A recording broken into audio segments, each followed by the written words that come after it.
Use your logic. Salam trader.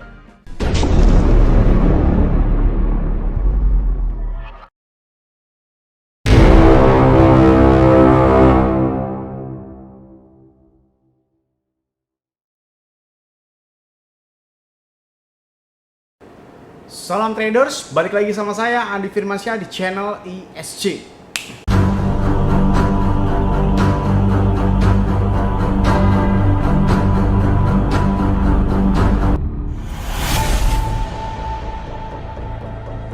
Oke, kali ini saya akan membahas tentang betapa berbahayanya seluruh entitas koin yang berbasis stake alias staking ya.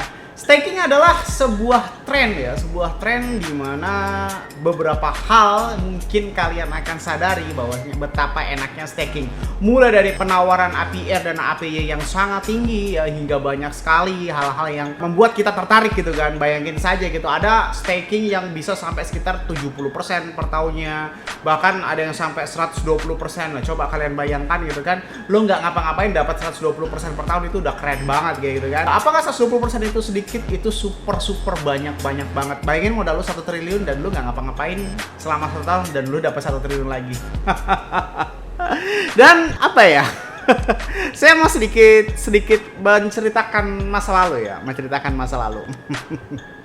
Tahu dengan koin ini Ethereum ya. Ethereum adalah sebuah entitas peringkat nomor 2 tuh. Ya, kalian lihat ya, peringkat nomor 2 yang sekarang harganya per koinnya itu adalah 25,8 juta rupiah. Nah, jaringan Ethereum ini bersifat ERC20 dan ada BNB, ada BEP20-nya juga dan lain sebagainya. Dan tahukah kalian bahwasanya Ethereum itu tidak terbatas supply max-nya. Dan Ethereum itu salah satu hal yang trending membuat staking pada saat itu ya. Stakingnya Ethereum itu cukup diminati karena apa? APR-nya itu lebih tinggi, APY-nya juga lebih tinggi dari Bitcoin gitu kan. Tetapi sadar atau tidaknya itu manusia kenapa gitu loh seberani itu gitu. Sebenarnya ya walaupun gue bukan siapa-siapa, gue cuma takut terjadi snowball aja sih ya. Lo tahu snowball? Lo tau snowball ya? Snowball itu adalah saat bola salju digelindingin di bukit salju, maka lama-lama bolanya akan menjadi besar. Yang tadinya tidak berbahaya, maka menjadi sangat berbahaya. Percaya kalian bahwasanya supply Ethereum itu tidak terbatas ya? Tidak terbatas. Supply max-nya itu sekarang totalnya kan 122 juta dan supply max-nya itu tidak terbatas. Dan ini juga tren banget masalah staking yang di dalam Ethereum. Dan kalian juga tahukah kalian bahwasanya Ethereum itu mewakilkan lebih dari 100 entitas yang ada di seluruh dunia. Dan tahukah kalian bahwasanya nomor 2 di coin market cap itu bukan berarti aman. Loh, maksudnya bagaimana bang? Contoh gini ya, tahukah kalian bahwasanya dari dulu dari sejarah dulu selama saya training 8 tahun atau permainan di dalam dunia cryptocurrency selama 8 tahun, itu sudah banyak sekali mata uang koin digital yang lalu lalang menduduki koin top 5 besar atau bahkan pernah menduduki koin top 2 ya pada saat itu. Yang paling terkenal pada saat itu yang paling terkenal itu adalah BitConnect ya, atau BCC. BCC itu lebih dari staking menurut saya. Nah sekarang ya, Bitcoin, Ethereum, BNB, USDC coin, stable coin nggak usah dianggap ya. USDC nggak usah dianggap. XRP tahu kalian bahwasanya dulu ini XRP juga tidak dianggap, ADA juga tidak dianggap. Polygon ini adalah sebuah kuda hitam. Tahu kalian bahwasanya Polygon ini menciptakan sebuah jaringan yang hampir gratis ya. Maksudnya bagaimana? Polygon ini adalah representatif dari Ethereum ya, di mana Ethereum ini kan dikritik karena biaya transfernya mahal. Percaya kalian Ethereum itu menciptakan sebuah solusi lain gitu kan, lain yang masih di bawah jaringannya, yang masih anak dia juga gitu kan, menawarkan itu hampir gratis. Lo bayangin aja, transaksi kalau misalnya pakai Bitcoin misalkan taruhlah 100.000, kalau pakai Ethereum 50.000, kalau pakai TRC20 20.000 gitu kan. Kalau Polygon ini hampir cuma 500 perak, jadi cuma 0,0000 sekian USDT gitu kan. Dan percayakah kalian bahwasanya banyak sekali yang lalu lalang di dalam dunia perkriptokarensian ini ya. Hanya Bitcoin saja yang tidak pernah tergeser selama kripto itu tercipta sendiri. Ethereum, BNB, XRP, Cardano ini adalah sesuatu entitas yang mungkin bisa jadi padam pada masanya. Bang, maksud lu apa sih menceritakan kayak begini? Lu ingat kan kejadian Luna pada saat itu ya, kejadian Luna. Luna itu top loh. Top 10 besar CMC loh pada saat itu di Luna, dan marketnya itu top nomor 2 ya. Sekali lagi saya tekankan, top nomor 2 kurang greget gimana FTX pada saat itu, atau Luna yang kalian kenal itu ya. Top nomor 2 setelah Binance ya. Bayangin, sedunia top nomor 2 dan sekarang menjadi sampah kayak gitu ya. Sekarang menjadi sampah. Bang, lu muter-muter mulu ya. Maksud lu tuh apa sih bang sebenarnya ya? Maksud gua adalah kalian jangan sampai termakan snowball sama koin-koin yang bisa terindikasi.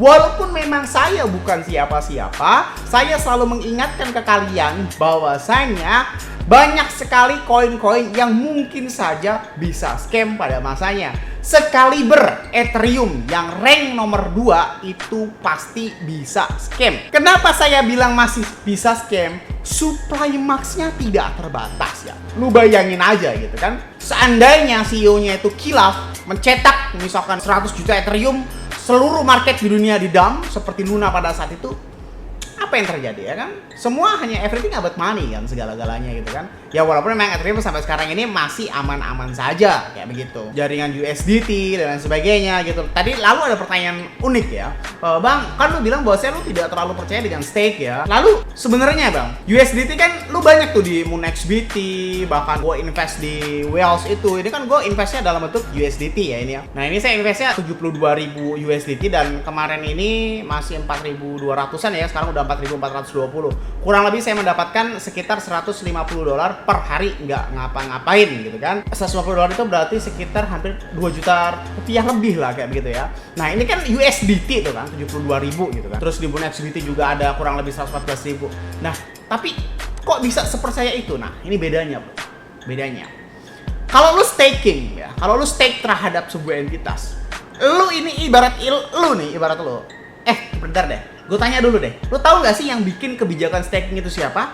Marketnya atau yang punyanya? Tahu belum? Ya, gue kasih tahu. Yang membuat kebijakan staking, halo, gue ribet banget sih bahasanya. Oke, yang gampang. Yang menciptakan APR dan APY masih nggak ngerti juga. Oke. Yang menciptakan total profit dalam 1 bulan, 2 bulan, 3 bulan, 1 tahun itu adalah sang pencipta koin atau entitas tersebut. Contoh, ada yang namanya misalkan koin Solana nih, misalkan Solana itu, ini misalkan ya, nggak usah protes kalau saya tidak tepat datanya. Solana misalkan APR dan APY-nya itu menawarkan kurang lebih 20% per tahun. Ini misalkan ya, misalkan 20% per tahun. Orang akan mikir, oh ya udah kalau kayak gitu gue naruh aja 10 miliar, gue dapat kurang lebih 2 miliar per tahun. 2 miliar per tahun dalam 1 bulannya ini gue kalkulasiin, berarti kurang lebih gue bisa mendapatkan sekitar 200 juta kurang. Gue nggak apa-ngapain kayak gitu Solana. Nah tahu gak kalian kalau misalnya ngebuat kebijakan itu penciptanya alias developer si Solana itu tadi, bukan marketnya. Market itu hanya memfasilitasi saja. Oke. Nah kalau lu staking, lu akan mengambil sebuah keputusan di mana bentuk intensnya itu bukan lewat market, tapi lebih ke developernya. Oke. Kalau lu stake nih ya, kalau lu stake. Jadi kalau misalkan lu stake, itu sebenarnya nggak ada urusan sama market, nggak ada urusan. Kenapa? Semua kebijakan yang mengatur itu developernya. Misalkan lu stake koin Solana, misalkan di tengah jalan Solana membuat sebuah keputusan yang berubah gitu, nggak jadi 20%, tiba-tiba 10%, ya sah-sah aja, market tidak bisa ngapa-ngapain. Dan seandainya koin atau entitas tersebut scam, itu market tidak akan ada tanggung jawab apapun terhadap uang kalian. Kayak begitu. Beda halnya dengan saya. Saya ini trade ya. Saya ini trade misalnya di MoonXBT. Total USDT-nya itu misalkan kurang lebih 114.000 kayak gitu. Lo nggak takut USDT scam? Ya sebenarnya ada rasa takut, cuma apa ya? Marketnya itu adalah penyedianya. Jadi perbedaan antara stake, kalau lo stake itu udah urusannya sama developernya langsung. Kalau developernya ada apa-apa, ya udah tinggal kabur gitu aja. Tapi kalau market ini biasanya entitas yang mutlak, yang benar-benar legal di negaranya, kayak Binance itu udah besar banget kayak begitu kan. Jadi misalkan lu nyimpen duit di Binance 100.000 USDT gitu kan untuk trade. Terus tiba-tiba ada USDT. Nah, pasti akan ada solusi-solusi atau win-win solution dari si Binance itu sendiri. Entah USDT lo diganti sama BUSD, entah USDT lo digimanain. Intinya market akan sepenuhnya bertanggung jawab atas kejadian-kejadian seperti itu, karena memang itu udah haknya market.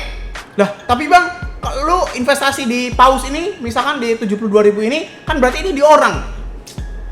Analogi lu gimana, men? Analogi gimana? Ini walaupun bentuk 72.000 di orang, ya tetap aja paus itu ada di market. Lu ngerti gak sih? Jadi analogi lu masih kurang jauh kalau misalkan nanya investasi gue ini 72.000 USDT di dalam entitas paus. Yo, itu berarti kalau scam ya udah scam. Ya nggak gitu juga lah, ngaco. 72.000 ini kan bukan dipegang sama dia, oke? Bukan dipegang sama dia, alias dia juga di dalam market. Kalau ada apa-apanya, ya market itu juga bisa bertanggung jawab, oke? Kayak gitu. Itu kesimpulan dari yang pertamanya. Lalu kalau misalkan kalian bertanya, ini akan saya ramal ya, di tahun 2024 atau kurang lebih dekat-dekat lagi nih ya, hitungan bulan, akan tenar market DEX daripada market CEX. Yang tidak tahu, market DEX itu adalah decentralized exchange dan market CEX itu adalah centralized exchange. Contohnya seperti apa, Bang? Contohnya kalau centralized exchange itu seperti Indodax, kalau DEX decentralized exchange itu seperti Fork Delta. Alias semua transaksinya ada di dalam jaringan blockchain langsung, oke? Kenapa gue tidak pernah main di dalam market DEX dan gue nggak pernah ngejelasin ke kalian walaupun banyak sekali keseruan di dalam sana ya, tingkat kejujurannya memang level atas. Kalau ada apa-apa itu tidak akan ada tanggung jawabnya dari sebuah entitas tersebut. Kenapa? DEX itu udah urusan sama developernya langsung kayak gitu. Kalau market itu kan biasanya perantara. Kalau DEX lu main di Fork Delta ataupun beberapa DEX yang lainnya, itu kalau ada apa-apanya Fork Delta itu gak akan ada urusan sama lo ya kan, gak bisa dituntut juga. Karena apa? Market DEX itu udah langsung urusannya sama blockchainnya, sama developernya. Jadi bentuknya itu bentuk asli kayak begitu ya. Jadi kesimpulan di dalam video ini tuh apa, Bang? Bagi lo yang menghalu bahwasanya staking itu bisa membuat kaya, oke? Yang pertama, APY dan APR yang besar itu patut dicurigai ya, misalkan sampai 80%, sampai 100%, sampai 1000% misalkan kayak begitu. Walaupun dari bentuk promosi ataupun apapun itu gitu, jangan terlalu percaya sama stake, oke? Itu yang pertama. Lalu yang kedua, berkaitan dengan video yang kemarin yang saya buat, walaupun ini sepi penontonnya, nggak nyampe 2000, padahal ini penting banget. 5 indikasi project scam, menurut saya itu harus diterapin ke otak terus ya. Walaupun kalian staking di Bitcoin, Ethereum, ataupun di USDT, ya bisa aja Bitcoinnya benar, tapi marketnya nggak benar ya. Ingat, setiap kalian stake, cobalah kalian pilih satu entitas atau entitas apapun. Kan biasanya ada pilihan baik di dalam Binance, Bybit, ataupun seluruh entitas yang ada di dunia itu.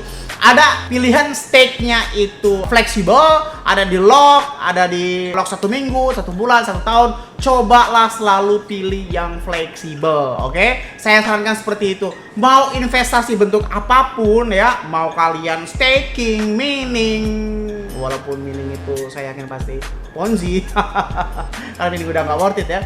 Atau investasi di paus seperti saya, atau kalian investasi apapun itu yang modalnya di lock, tolong jangan ikutan. Apapun alasannya, saya sarankan jangan pernah ikutan di sebuah entitas yang di lock modalnya. Apalagi entitas yang lo harus jual dulu produk baru bisa withdraw kayak begitu ya. Ini benar-benar kacau ya. Jadi inti dari video ini, saya selalu ingatkan terhadap kalian yang menggila-gila tentang staking. Walaupun ada beberapa orang kaya dari stake, tapi lu tahu nggak sih dark jokes-nya apa? Gue juga punya temen yang kaya dari staking sampai tiba-tiba dapat 15 miliar. Ada gue. Tapi lu tahu nggak dark jokes-nya apa? Tahu nggak? Lu modal 30 juta nih, terus lu dapat 15 miliar. Gue tanya balik, 15 miliarnya dari mana? Ya tentu dari orang lah, bos. 15 miliar dari orang. Lah karena apa? Misalkan lu beli satu Bitcoin harganya 1 juta, terus tiba-tiba sekarang 1 miliar. Nggak mungkin laku kalau nggak ada orang yang beli 1 miliar. Jadi order beli itu terjadi karena order jual. Order jual terjadi karena order beli. Apa kabar orang yang beli Bitcoin di harga 1 miliar? Nangis pasti. Yang namanya kripto akan selalu memakan atau dimakan. Seperti itu ya. Semoga bermanfaat video kali ini yang saya sampaikan. Jangan lupa klik like, comment, subscribe. Logikanya kalau kalian nggak subscribe, ngapain saya buat video lagi? Dan share ke teman kalian agar teman kalian tahu apa yang kalian tahu. Saya Andi Firmansyah, use your logic. Salam trader.